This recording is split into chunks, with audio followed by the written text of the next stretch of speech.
Hello everyone, CAPF के लिए 10 questions हम डेली लेकर आते हैं। आज 18 जुलाई 2021। शुरू करते हैं बिना किसी देरी के। Question number 1। In some parts of India consumption of underground water causes mottled teeth and bone damage. Which one of the following is responsible for this malady. तो अंडरग्राउंड वाटर में किस चीज़ के कारण मॉटल टीथ और bone damage हो रहा है? तो ये हो रहा है फ्लोराइड आयन के कारण। Fluoride ion. Dental fluorosis is common disorder characterized by hypomineralization of tooth enamel caused by injection of excessive fluoride during enamel formation. तो एक्सेसिव फ्लोराइड आयन की वजह से इस तरह से दांत खराब हो सकते हैं। Indian origin Wavel Ramkalvan has been elected as the president of which country? Indian origin के वेवल राम कलवन किस कंट्री के प्रेसिडेंट बन चुके हैं? तो ये बन चुके हैं सेशल्स के।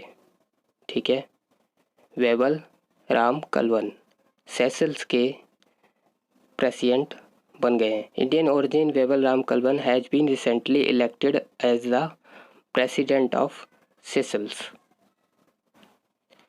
Who was conferred with the Vatayan Lifetime Achievement Award at virtual ceremony? तो किसको वतायन लाइफटाइम अचीवमेंट अवार्ड दिया गया है? तो ये दिया गया है रमेश पोखरियाल को, जो कि हमारे एजुकेशन मिनिस्टर हैं।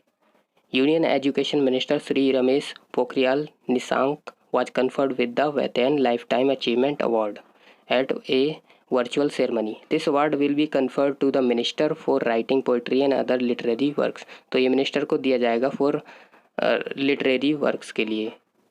ठीक है। Gyroscope is used to measure. Gyroscope क्यों यूज किया जाता है? इसको किया जाता है use to measure purity of water, नहीं। डिस्टेंस ऑफ स्टार्स, नहीं। Angular velocity, yes. गायरोस्कोप को यूज किया जाता है मेजरिंग और maintaining orientation and angular velocity. तो एंगुलर वेलोसिटी के लिए इसको यूज किया जाता है। What is the name of anti tank guided Nag missile test fired by DRDO? तो anti tank guided Nag missile का नाम क्या रखा गया है? ये रखा गया है ध्रुवास्त्र। ठीक है। DRDO has successfully conducted its flight trial of anti-tank guided Nag missile Helena. The missile is called now as Dhruvastra. DRDO conducted the trial at interim test range Balasore Orissa without helicopter. तो विदाउट हेलीकॉप्टर भी इसको test किया जा रहा है, तो इसका नाम है Dhruvastra. Minerals that have the same properties in all direction are called। जिन मिनरल्स की या मटेरियल की प्रॉपर्टी सेम रहती है सभी डायरेक्शन में, वो कहलाते हैं आइसोट्रॉपिक। वो मटेरियल आइसोट्रॉपिक कहे जाएंगे। ठीक है। Isotropic minerals are minerals that have the same properties in all direction. This means light passes through them in the same way with the same velocity no matter what direction the light is traveling। Light किधर भी travel कर रही हो, same velocity से light pass करती है। Anisotropic minerals इससे just उल्टे हो जाएंगे।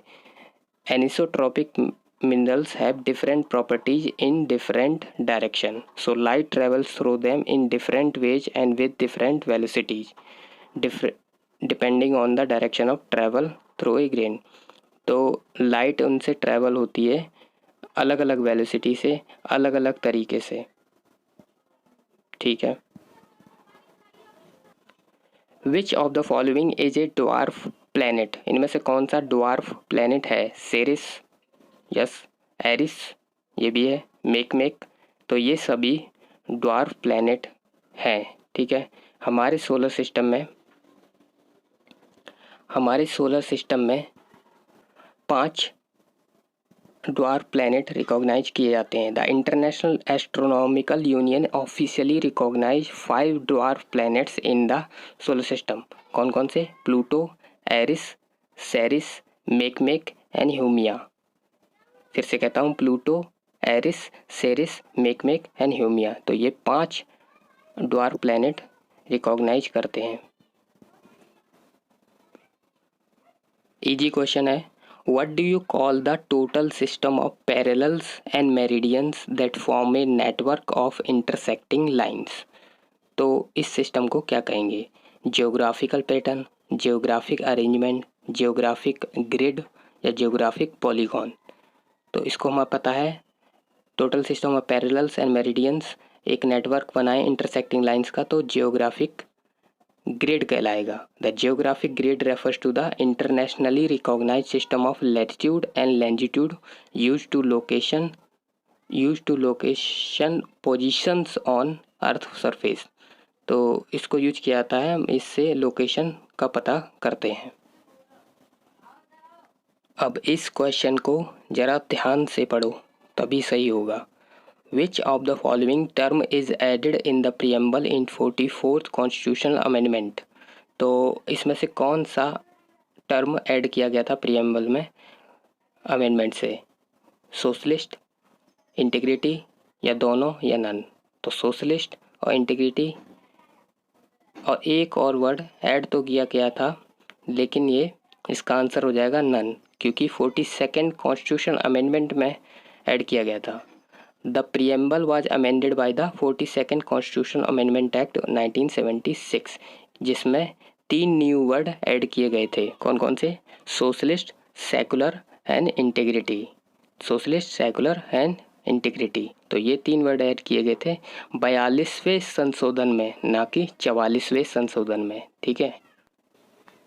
Last question, space exploration day celebrated on July 20 is otherwise called as which day? और इसको दूसरे नाम से क्या जाना जाता है?